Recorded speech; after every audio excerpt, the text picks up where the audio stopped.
The Knicks bounced back in a massive way Sunday over the Bulls after a disastrous loss on Friday. This team looked completely different. I mean, they actually played defense, they turned it into their offense, they moved the ball. Mike Brown leaned on his bench, and it paid off in a big way. I mean, we're talking about how many bench points? I think it was 46 bench points, I want to say. The most last season, of all last season, was 52. Jordan Clarkson, Landry Shamet, Deuce McBride. These guys just stepped up and they hit shots, and the Knicks won by 12. Now 500 on the season. Mike Brown called out the team for their lack of effort. Even if you look at the beginning of this game where McHale turned it over and nobody got back, and he was yelling over at OG and yelling over at Mitch, and then Mike Brown called a timeout. This team is really lacking chemistry, which makes sense. A new coach, of course, they've got to sort of figure out the scheme. But effort, I mean, you can't really teach that, and that's what the Knicks have been missing, and they showed it in this one. And you look at the shooting overall.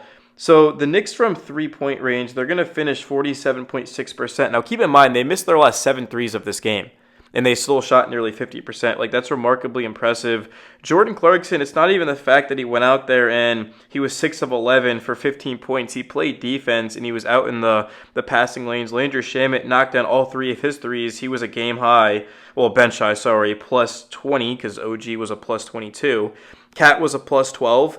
He had easily his best game. I mean, 20 points and 15 rebounds. Cat even admitted that he was just too busy looking for what shot he should take and he shouldn't take on Friday. And in this one, he let the game come to him. And you know Cat's on when he's making his threes and he's shooting from the logo. Like, Cat literally shot it from the logo and it was nothing but net. And he hit a 3 earlier right before that. So good to see him get it going, 15 rebounds. See, the thing with Cat is he actually aggressively, like relentlessly goes after boards. And it's not even just to get the rebound. It's just go out there and just dominate. And that's when he's at his best. Getting boards, knocking down threes, getting to the free throw line. I thought Cat looked awesome, and he needs to keep that up and be aggressive. Because Cat honestly could be a top 10 player if he consistently just was aggressive. And tonight he was. I thought it was awesome. See, Mikal Bridges, I mean, he has scored 20-plus in the last 3 games. In this one, he had 10 points. But the most important thing is the 9 assists. It's the fact that he had the ball moving and he set up his teammates. Josh Hart, to me, was really the most interesting player in this game. Brunson had 19 in the first quarter. But Hart looked awesome. And I called out Hart specifically the last couple of the games. And I'm not saying he's been bad because he has facilitated well and he's put in effort and he's playing with nerve damage in his hand with a splint. He's never played with that before. Like, Hart is far from healthy, but he just hasn't been good. But in this game, he really asserted himself. And the reason for that, again, is this kind of the same thing with Cat, is he let the game come to him and he didn't overthink, and he just did what he has done best. And that's attack the boards. Josh Hart had 9 of them in 26 minutes. He had 14 points. He got downhill in transition. He attacked the basket. He finished over some tall, lengthy Bulls defenders. And I just loved it. I absolutely loved it.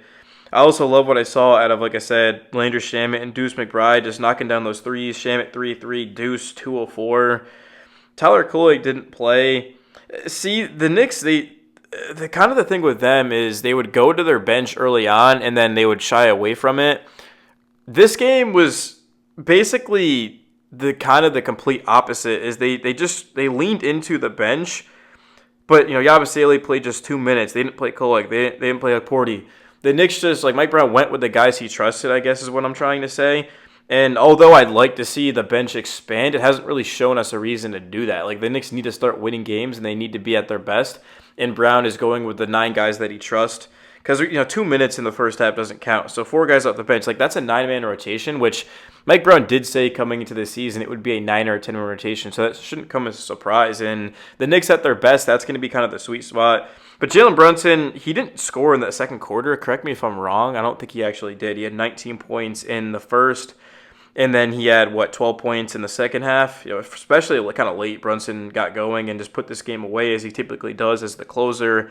OG Anunoby, 21 points, immediately started off the game, attacking the basket, posting up. Got out in transition in the passing lanes, defended the rim. See, OG he's just the guy on this team that you need to be on. Like, he needs to knock down his open threes. He needs to attack. And his defense is relied upon. Of course, he's definitely one of the best defenders in basketball. I mean, all NBA type of defender, first team for sure. it's like it's Cat and Hart. Like everyone just needs to be aggressive and they need to attack and they need to show up consistently. Consistency is what Mike Brown preached coming into this game. He said the Knicks haven't been consistent. Like first half trash against the Bulls on Friday. Second half they were pretty damn good. But if you don't do it for two halves, then it doesn't matter because the Knicks lost, right? And you look at the Bucks in the first half. I thought the Knicks were pretty good. Second half they were trash. So the Knicks, they finally put together 4 good quarters of basketball. They dropped 34, 34, 37, and 23. And the second quarter defense was really, really bad. But outside of that, like 3 very good quarters defensively against the Bulls team that they started off like not being able to miss. Like, what did the Bulls shoot from 3? Chicago, they ended up being, 17 of 40. Like 17 of 40, it's tough to win, yet alone by 12 when a team is knocking down that many threes, but the Knicks did it because they just were better. Like they outshot the Bulls and they got more stops, and that's simply what it comes down to. But when you get 31 from Brunson, you get 20 and 21 from Cat and OG, and then the bench produces like they did, the Knicks are basically going to be impossible. See, the one thing that kind of sucked from this game is that Mitch injured his ankle. It wasn't the one that he had work on, but 13 minutes for Mitch, 5 rebounds, 2 blocks. It just goes to show, and I'll say this basically every video, is I think Mitch is the second most impactful player on the entire team. Brunson's first.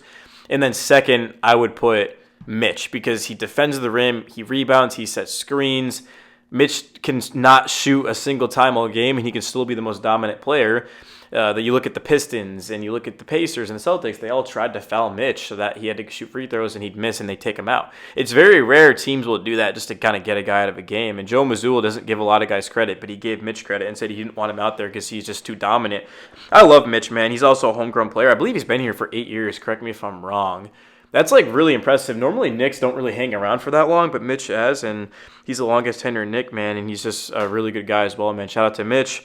Yeah, hopefully he's okay. The Knicks didn't really need him to try to rush in or anything like that, and they're going to be very precautious with Mitch because, one, they need him to win a championship, but two, long-term wise, more importantly, they want to make sure he can just stay healthy or even close to being healthy because he struggled to do that in his career. Mitch has only played 1 full season in 8 seasons, so I don't mind that at all. Be careful. And Mitch did come back out there, so it's not like he didn't, but still, only 13 minutes for the big guy.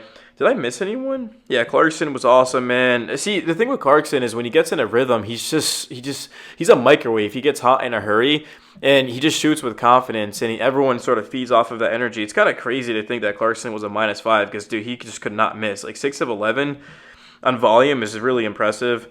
I think I touched upon everyone. Yeah, I did touch upon everyone, guys. So that's going to be the video. Let me know your guys' thoughts on it. And we will do a film breakdown tomorrow. I don't have the clips, so I'll have to go and figure that out. But yeah, we'll be back, man. Thank you guys so much. And yeah, peace.